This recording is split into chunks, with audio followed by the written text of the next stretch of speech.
Have you ever gotten so involved in a project that when you finally looked up at the clock, you were shocked at how long you had been engaged? I have too. Sometimes it happens when I'm sewing. The project requires me to pay attention just enough that I can't think of anything else. And I become involved with the progress, how it's all coming together, and the joy of seeing an end in sight. And it pushes me to keep going without my ever having to think about how much time I have to work on it. Now, I admit that this lack of time awareness has also kept me sewing to the neglect of other things on my list for the afternoon or the evening, but I'm never disappointed that I allowed it to happen. More frequently than with sewing, I found that sitting at the piano with a stack of new music in front of me hardly ever has a time boundary, and I've let many a pan of something or other burn because I am 100% inside the music. This complete immersion in my project or activity has a name. In 1975, a Hungarian American psychologist named Mihaly Csikszentmihalyi called this optimal state of experience flow.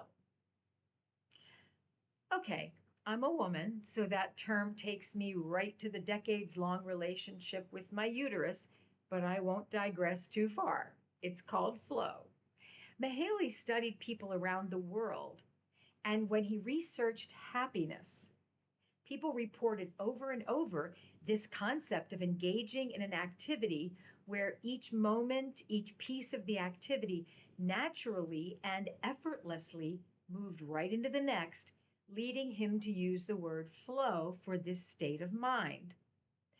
For an activity to be in this new category, it must meet certain criteria. One must lose track of time and lose a sense of self consciousness. You must give no attention to distractions. You must be energized about the activity, be hyper focused on it, perform at a level that challenges but does not frustrate, and we must enjoy the activity, which means that our frown muscles are disengaged. Frowning means we're thinking about something hard. I can think of many activities where we actually try to be in a state of flow. Athletes on the field or in the pool, musicians during a concert or while performing a set during an evening's gig, meditators and people who sit vigil, people who sculpt with a chainsaw, dancers in a showcase or a recital or a competition, yoga practitioners. We will learn later why some of these attempts at flow may not actually reach the state of immersion. And then there are those like me at the piano, like the knitters who get involved with row after row of their project pattern, the woodworkers in the garage, the chess and card players, the potters at the wheel, the Lego sculptors, the jigsaw puzzle enthusiasts, the kitchen magicians who don't let things burn, gardeners. This list can truly be endless. Since God talks are mostly about an attempt to increase our soul's strength and wisdom, I hope it makes sense that flow would be a discussion for us. Our environment is very noisy, with almost constant oral bombardment of sirens, Spotify, television, TikTok, podcasts. Our ears and our brains need a rest. Our bodies tell us when we need this, when we find ourselves thinking of something else instead of actively listening to a person who's speaking, or we get a signal that we need a break when our attention span shrinks and we find ourselves regularly becoming impatient with others and with situations. A short fuse on our tempers is a very clear sign that it's time for us to step back. And so we step back and choose to dive deeply into that which allows a sense of time to elude us, where we can truly enjoy an activity. Stephen Handel, in his article on creating flow, says flow is a specific state of mind. It's not just an altered state of consciousness, it's a state of hyper focus where someone is effortlessly overcoming obstacles and challenges so much that they become completely lost in the moment. Flow feels as though we are propelled through the activity. When I'm lost at the piano or in the garden, it's always unplanned, an occurrence where the situation presented itself and invited me in. I accept and simply lose myself in the activity. Now, along with the serendipitous flow, we can also intentionally create it in our lives, and it seems it would be good to do so. There are criteria that we must put into our intentional flow before it works. First, the activity must have a built in sense of probable success. We need to feel that there's not too much of a struggle or a high chance of failure.